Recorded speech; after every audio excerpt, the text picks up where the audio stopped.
So we've been talking about John Ramsey and John Ramsey's business dealings and what the structure of the company looks like. He's just a channel integrator, basically there as a middleman to try to get people to believe in Sun microsystems or Sun systems.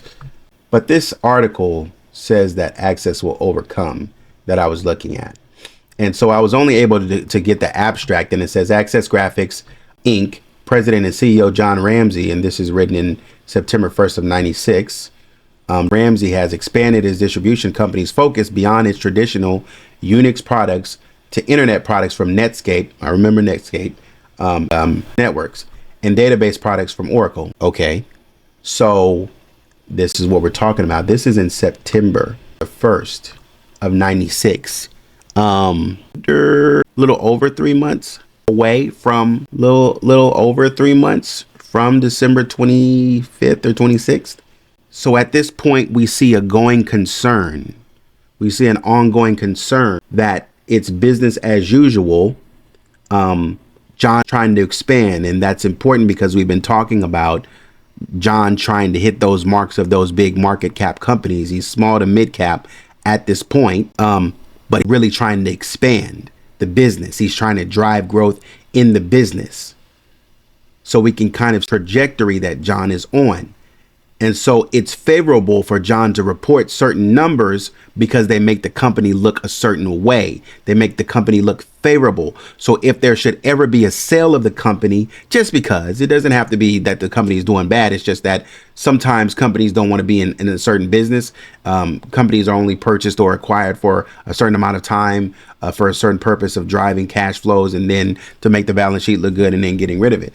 But John's point or John's purpose is to drive the value in Access Graphics. I want to make a point here to say that John, to me, and this is the annual report of Lockheed in 95 and in 96, we call John the president and CEO of Access Graphics. But in the annual report of Lockheed Martin, John is mentioned as the VP. From what I understand about this, the meaning of this, or what I understand about this, I thought I saw, because I think Peter Tietz was mentioned somewhere. But Peter Tietz is VP and President CEO of Information and Services Sector, which I believe that John is under in this in company, because he's like the Consumer Products Group or something like that. Yeah, Chief the Information and Services, where Access Graphics is under. And I think the 96 report, Lockheed Commercial Systems Group. Let's see, just to make sure that it's visible. Lockheed Martin Commercial Systems Group. But to make the point that John, got Peter B. Tietz, but John here is listed as a VP, both in the 95 and the 96 report. And I make that point to say that that the value of Access Graphics, so John is Access Graphics, but he's good enough or high enough to be listed as a VP. And I wonder, because Access Graphics is depending on the structure, because I was trying to find how their subsidiaries in this annual report, and I don't think they separate them at all to the point to where that you can say, okay, this is the information services sector of the business to show that this information services generates this amount of money. Why is that important? It's important because I want to know if you have acquired Access Graphics, if you're Lockheed Martin and you've acquired Access Graphics for the purpose of driving revenue or making the books look good, if you're having down or declining revenue years, then I would think that in your 10K or in your annual report, you would want to put that to showcase, but I don't think they did. I couldn't find it. But anyways, John here, my point to kind of go on track is John here is trying to expand the company. He's trying to push to be one of the biggest companies there. So in 95, though, at the company's annual partner summit, the company welcomed 800 participants and had to juggle the competing interest of two major customers, Silicon Graphics and Sun Microsystems. In 95, the company recorded $500 million with Sun Microsystems and expects to continue this partnership. Ramsey reports Sun's Java is driving Sun's success in the server business, which means that it's driving his success by giving credibility in the internet market. Ramsey describes the company as a channel integrator, which means the company has a in planning and executing the vendor's channel strategy, and especially in establishing communications between manufacturers and resellers and end users. So it looks like, from what I'm seeing here, that John is sort of like a one-trick pony, or a better description is that John, he has all of his eggs in one basket. He has two big major, the problem with that, if you are, and this has been used in business class for, I don't know how long. Say, for example, if you're a small company like Walmart, or you're a small company that small business, but you're coming up against a company like Walmart, you're wanting to know who has the power in negotiations. Walmart has the power in negotiations if you're a small business, or if you are a vendor of some sort, where Walmart is shopping certain products and you're trying to get your products as a vendor into Walmart. Walmart has, and your biggest buyer, Walmart has the purchasing power, and they have the relational power, because if you're their only, if they're your biggest client and they represent 95% of your business, then you're like, yo, everything for Walmart. You essentially tailor your business to Walmart because Walmart is the only one buying. But this is the problem. If Walmart decides that they want to go a different direction and your company has now been tailored to Walmart, that becomes a problem, because now I don't have anybody else to support. And if I'm outputting an annual with financials, what you will see, if in 95, Walmart is my biggest buyer, 96, Walmart decides to go a different direction, from 95 annual report to 96, you're going to see a huge dip in revenues. And the footnote that is going to be the reasoning behind the dip is that, we major buyer in Walmart, so on and so forth. And so we're actively working to try to our customer base. And if investors go into that and they see that, they're going to say, I don't know if I believe in this company or their ability. So they're going to watch you to say, I don't know if I believe in this company and their ability to rebuild after this. And so right here, the point that I'm trying to make is that right here, Access Graphics is kind of in the same position, because they have two major interests. They have two people that and they sell, that they're the middlemen for, right? And basically they have to do the bidding of Sun Microsystems, because Access Graphics doesn't do anything, right? It's contract. I'm just the middleman, and I take what you have and I mark it up and I send it on, right? I mark it up and I send it to the consumer. But really, if the consumer wanted to strike a deal and say, you know what, I don't want to deal with, Access, want to go straight to you. If I'm willing, the benefit, as far as I can tell in the research, the benefit of Access Graphics was they could, the distributions and the that they did around the country, they were able to basically turn distribution around to these end consumers in about 2 days or something like that. I think they were saying they were in 2 days. Whereas if an individual were to go straight to Sun Microsystems, it would take about 7 days or something like that. So considerably faster turnaround time if you're going through Access Graphics. And I read an article somewhere that Access Microsystems was actually driving and pushing to go toward Access Graphics. They were saying, yes, we want you to go with Access Graphics because they can turn it around. Let us focus on making the product, and then we'll send it to our channel distributor, and then they'll get it out. It's kind of, I've done it before with that I worked for. So, we get, from the manufacturer, try to get our price down to where we can have, a good margin. And then we would upsell, we would charge the people for whatever. And we, try on shipping and stuff like that. So definitely possible, but it depends on the margin. Now, it's possible that somebody could see our margin and they could say, man, you're charging me $95 for this, bro. But I'm telling you, I see this online for $80. What's the discrepancy? Really, the discrepancy is this store that I'm selling out of.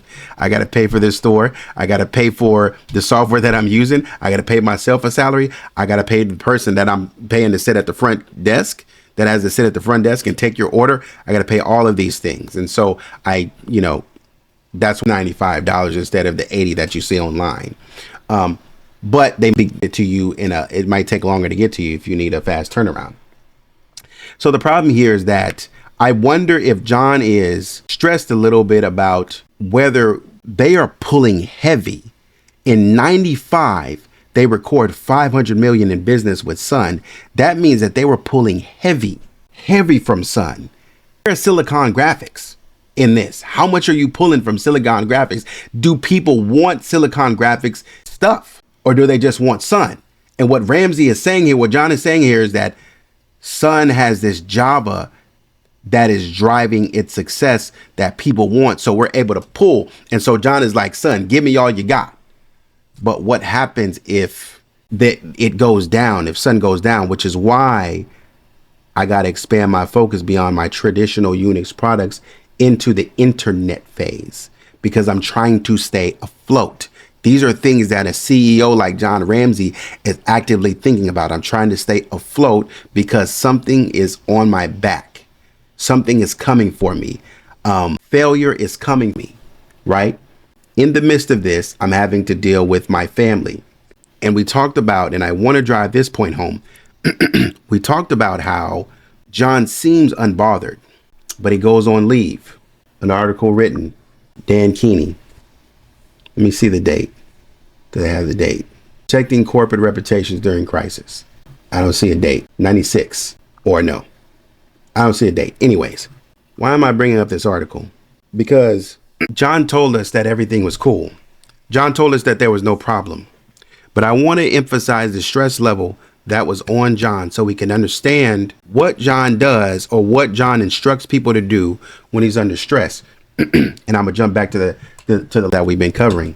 Hands-on advice for practitioners in corporate communications, protecting corporate reputations. The media frenzy in the days and weeks that followed the murder of JonBenet Ramsey should act wake-up call to communications professionals who are responsible for protecting CEOs, right? There's many scandals, things that happen, so you got to learn to protect CEOs. Take, for instance, anyone not convinced should talk to the folks at Access Graphics, the Boulder, Colorado-based computer distribution subsidiary of Lockheed Martin, who media exposure.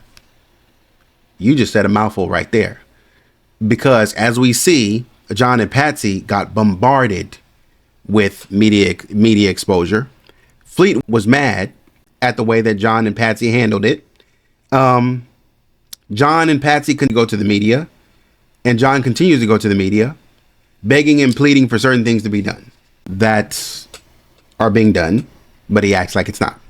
But when they sit in front of the media, and the things that come out in the media, like the way that, you know, your police interviews and the way that you present yourself at that nature, and your interviews, Barbara Walters and Katie Couric, I think they did. Maybe I'm wrong. But anyways, you sitting down to take the tough, goes into business mode to take these tough questions to try to clean up. And it's like the more he tries to clean up, the worse it gets. And so it's funny because you have a spokesperson here. Let me quit. The Boulder, Colorado-based firm that changed last 26 when John Ramsey, president and CEO, his 6-year-old daughter, dead. Anticipate the worst. Be human. It's always appropriate for your company's communication to show compassion. Of course, communications to show compassion. Of course, communicating compassion and concern usually isn't a corporation's strength. So we often stumble when we, as corporate communicators, try to be human. The danger is that our communications can seem cold and worse, calculated. Isn't that how Ramsey seems to be coming off? He's a corporate guy. Why not? Why wouldn't he seem cold and calculated? He's a corporate guy. The guy has his MBA. Why would he not be coming off as calculated and cold? There it is. Because he's not good at it. But you have a PR person trying to hold you down, as we will find out. We have a PR person trying to hold you down, trying to get you set, but you going out and for the business for Lockheed Martin, trying to get you set over here, but you going out and doing your own press. You going out and trying to do your own PR control, damage control. How's that working out for you? In the Ramsey case, Access Graphics spokesperson, this is your company, not Lockheed Martin. On behalf of Lockheed Martin, this is on behalf of Access Graphics. So she's working for you. Lori Wagner, Vice President, Worldwide Business Development, says she only communicated on things that were appropriate to come from the company. And this is what she says, we told reporters that John had been placed on leave to give him time to grieve. And we expressed the company's shock and deep concern for the Ramsey family, Wagner says. But we also tried to do what we could to protect John's privacy. John wasn't trying to protect no privacy. They were on a circus tour, media tour, screaming and hollering at people. How dare you?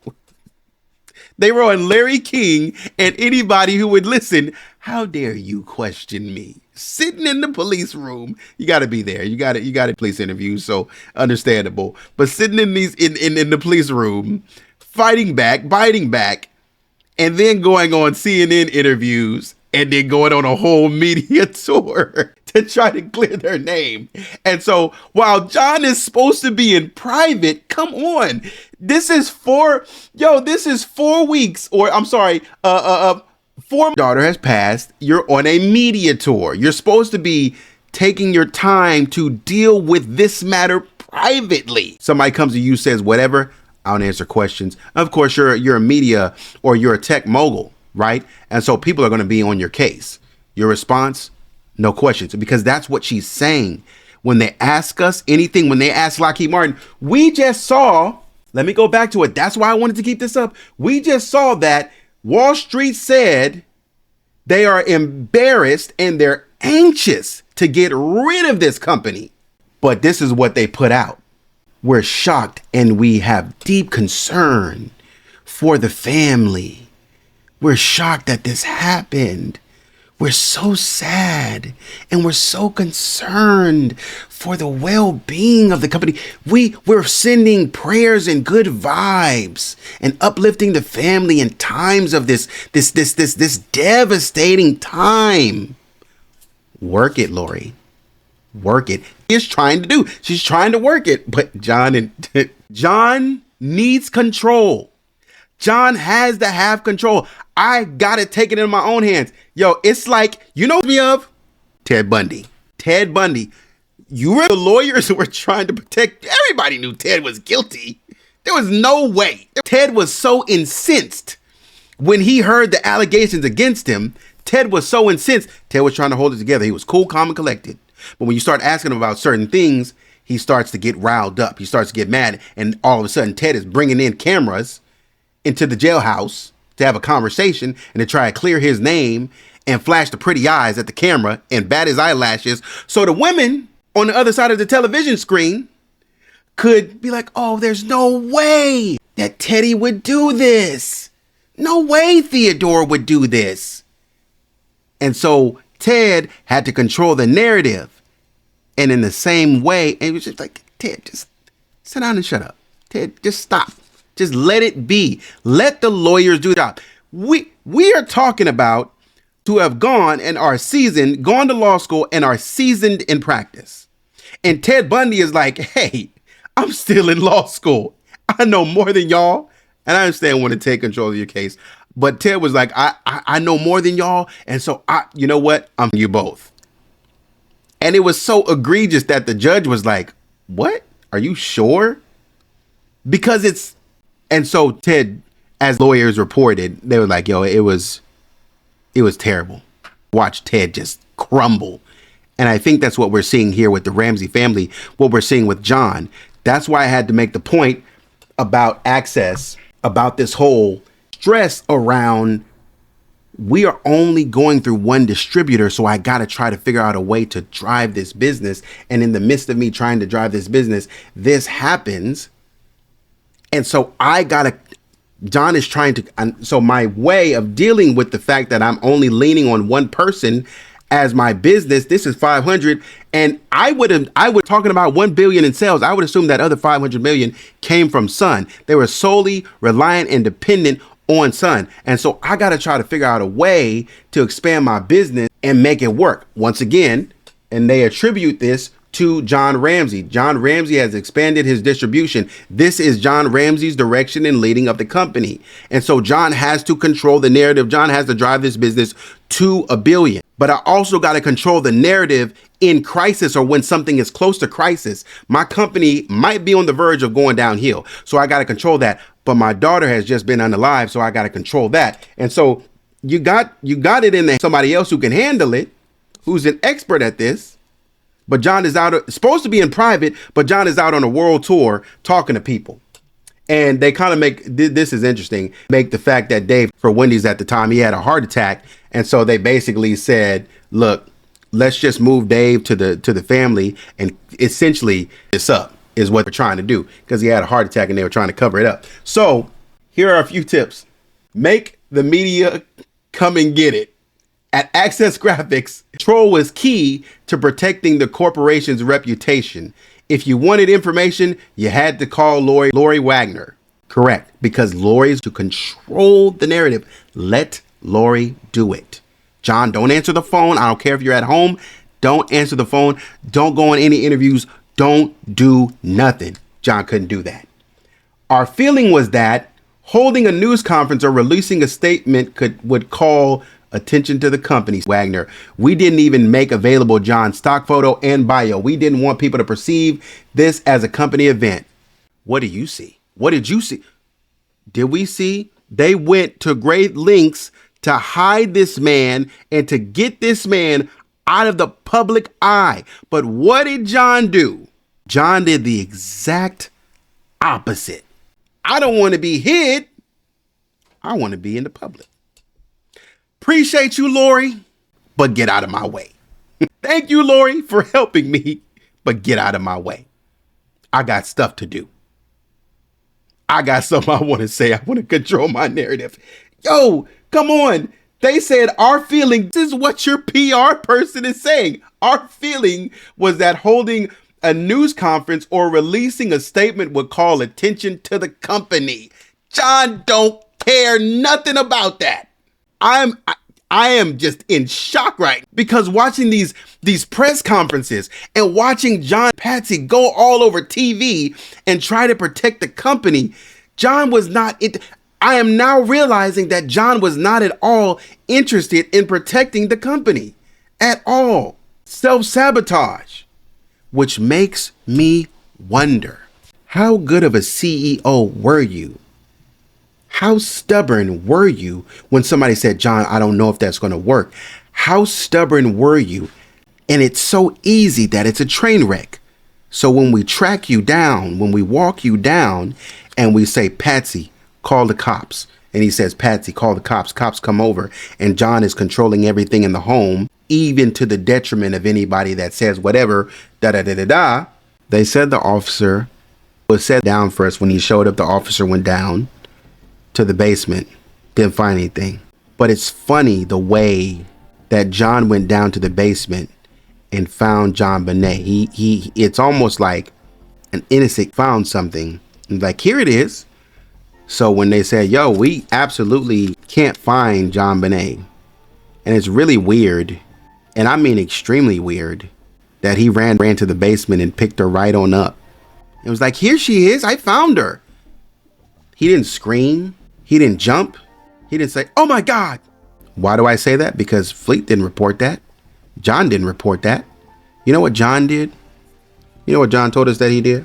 John said, I got down there. I knew, but I got, and I pressed my, Patsy said the same thing, which was also weird. I knew she was gone. And I think he said he got down there and kissed her or something like that. Correct me if I'm wrong. He got down there and kissed her or felt her or something like that. But I remember him saying he got down there and got close to her, which in light of this is clearly controlling the narrative. If you walk up to and tell me what I want to know, I'm gonna give you this question. What you would do if you walk up to a body that's covered in a sheet? What are you going to do? This is where I'm having a problem. If you walk up to a body with a sheet covering it, are you going to walk up, remove the sheet, and essentially in your own way examine the body and start tampering, trying to untie this and tie that, remove this cord and this, that, and the third? Or are you going to be, yo, this is my daughter? Are you going to be freaked out like, oh my God, I just felt, and I just lost it because I saw my daughter and I just lost it. But the way you acted, the way you described responding to me,